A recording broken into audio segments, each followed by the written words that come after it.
Take our lead. Let's help you make your mark.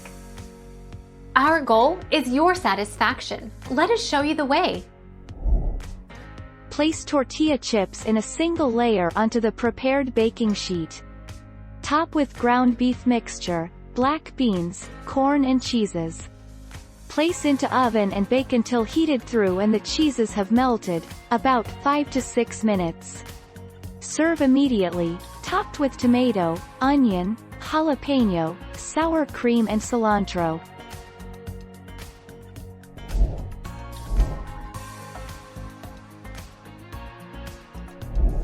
Take our lead. Let's help you make your mark. How do you bake nachos in the oven?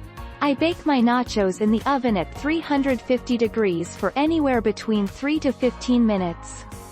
A quarter sheet or half sheet baking pan works perfectly for this recipe.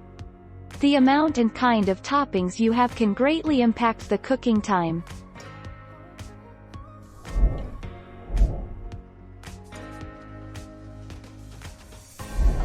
Take our lead. Let's help you make your mark. Cheese can either be melted over the stove or on the microwave. Make sure to choose a type of cheese that will actually melt and add some starch and liquid to prevent the cheese from becoming stringy. Heat the cheese over low heat or in small increments in a microwave until it just starts to melt.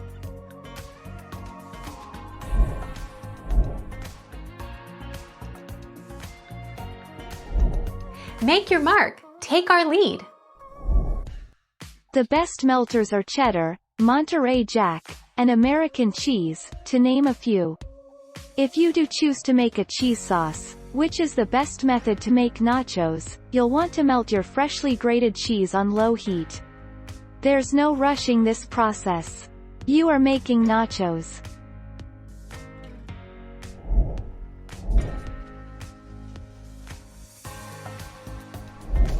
Take our lead. Let's help you make your mark. 5 upgrades that will change your nacho game. Ditch the canned beans and make your own. Try an unconventional cheese for maximum melt. Pickle some things, and then pile them on. Go wild with market veggies. Spice up your sour cream.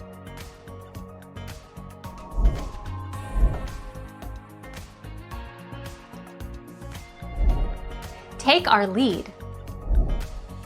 Even though the Nacho Supreme has seasoned beef, nacho cheese sauce, refried beans, diced tomatoes, and reduced fat sour cream, most of that goodness sits on the top.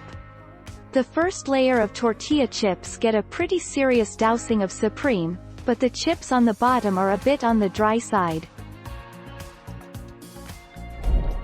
Thank you for watching. Please subscribe and hit the bell notification.